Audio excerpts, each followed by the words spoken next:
A little bit about colonisation in Ghana and the impact that it has. Yeah, colonisation in Ghana. I don't always want to limit down to Ghana. I want to talk about the colonisation in Africa because the ideology, one main ideology of Dr. Kwame Nkrumah was to unite Africa, and I think that's the most important thing.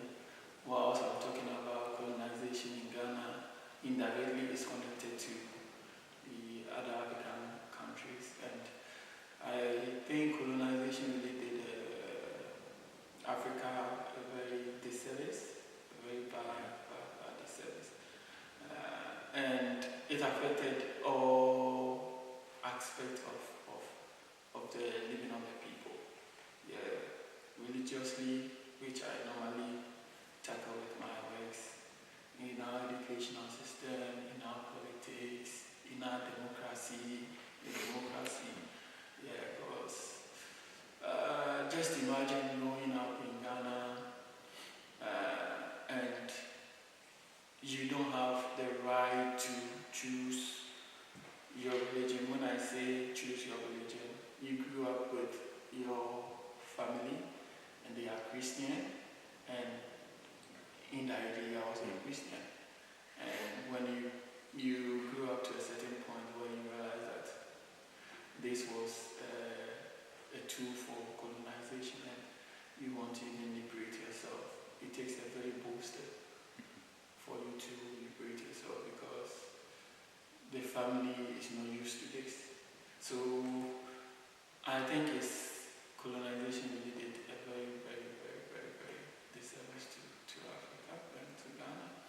And even our system of ruling, we talk about we have to be democracy and all these things. I'm not saying democracy is not nice, but I think at what point did even the Americans who are talking about being following democracy, at what point were they, exercising democracy?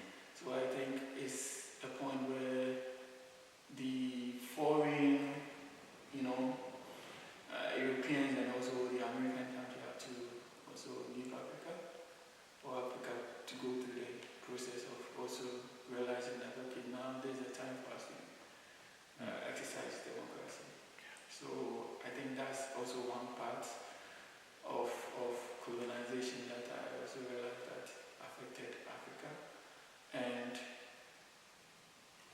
our educational system, very, very, very, very, very poor, because I realized even in Ghana it's more like knowledge-based rather than skill-oriented.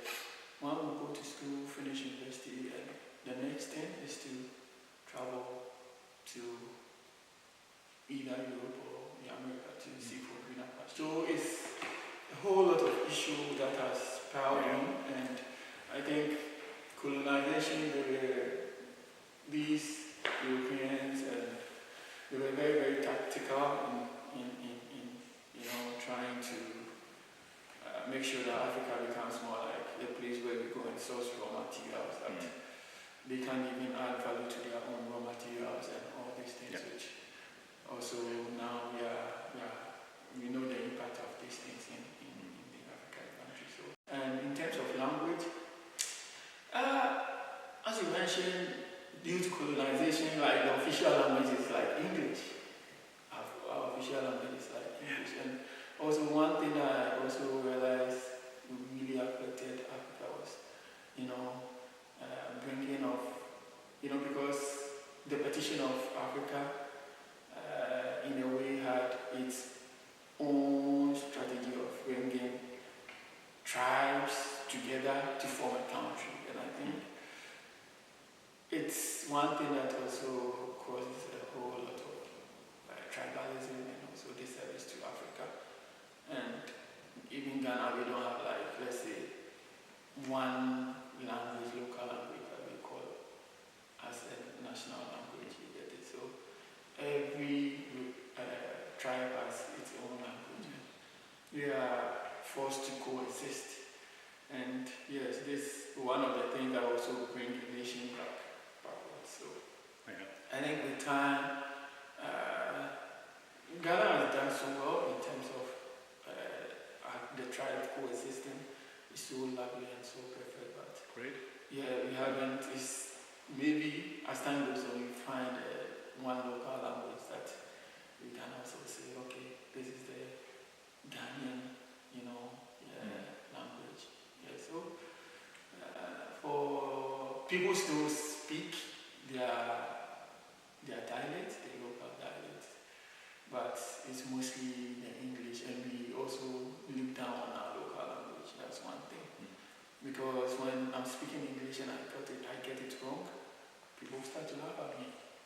But when I'm speaking Twi and I get it wrong, no one cares. When someone comes to Ghana, speak Twi, get it wrong, people are okay. No, you learn. But we speaking the English and we get it wrong, no. You get it. So that's really a problem, and this is also some of the colonial traces that we find in our communities.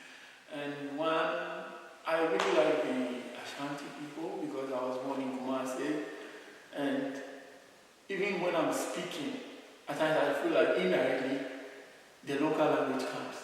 I speak with it. So I realize and I say, oh no, this person doesn't understand you. So I really like how they are, the unity amongst them, and how they fluently use their local language. I think, as a nation to work, we have to, even in our schools, teaching our local language. And I think it helps people. I think most of the people that dropped out in school when I was growing up, it's not only because they are not good. I think some was because of the language barriers. It's not everybody that can speak English. But when you speak the local language with them, they're able to comprehend, they're able to know what is going on. Yeah, so I think it's really, this is one of the traces. Yeah, and language is very powerful to carry the culture and all the rest.